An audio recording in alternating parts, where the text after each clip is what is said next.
നോക്കാം. ആദ്യത്തെ ടീമിന്റെ പെർഫോമൻസ് അവസാനിച്ചിരിക്കുകയാണ്. ഒന്നും പറയാനില്ല, ഗംഭീരമായ പെർഫോമൻസ്. എടുത്തു പറയേണ്ടത് അർജുന്റെ പെർഫോമൻസ് ആണ്. ജാൻമണിയായിട്ട് ജീവിക്കായിരുന്നു അർജുൻ എന്ന് പറയുന്നത്. സത്യത്തിൽ ആ വോയിസ് പോലും ഒറിജിനൽ ആയിട്ടുള്ള ഒരു വോയിസ് ആയിരുന്നു.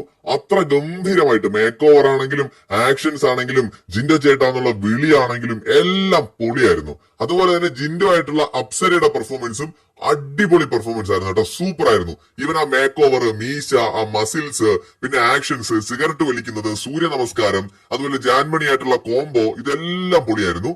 അതുപോലെ തന്നെ നോറയായിട്ടാണ് നമ്മുടെ ഗബ്രി ചെയ്തത്, അതും അത്യാവശ്യം നല്ല രീതിയിലുള്ള പെർഫോമൻസ് തന്നെയാണ്. ജാസ്മിൻ ആയിട്ടാണ് റസ്മിൻ ചെയ്തത്, അതും കുഴപ്പമില്ലാത്ത പെർഫോമൻസ് ആണ്. ഇവരുടെ ടീം ചെയ്തതിൽ ഏറ്റവും നന്നായിട്ട് ചെയ്തത് എനിക്ക് തോന്നുന്നു അപ്സരയും അതുപോലെ അർജുനുമാണ്. അർജുൻ ഭയങ്കരമായിട്ട് ഞെട്ടിച്ച് കളഞ്ഞു കേട്ടോ. ഞാൻ ഒട്ടും എക്സ്പെക്ട് ചെയ്യാത്ത പെർഫോമൻസ് ആണ് അർജുന്റെ അടുത്ത് നിന്ന് കിട്ടിയത്. സൂപ്പർ ആയിട്ട് തന്നെ അപ്സര അതുപോലെ ചെയ്തിട്ടുണ്ട്. സോ ഡെൻ ടീമിന്റെ പെർഫോമൻസ് ഗംഭീരമായിരുന്നു എന്ന് പറയാതെ വയ്യ. കൂടുതൽ അപ്ഡേറ്റുകളായിട്ട് വീണ്ടും കാണാം.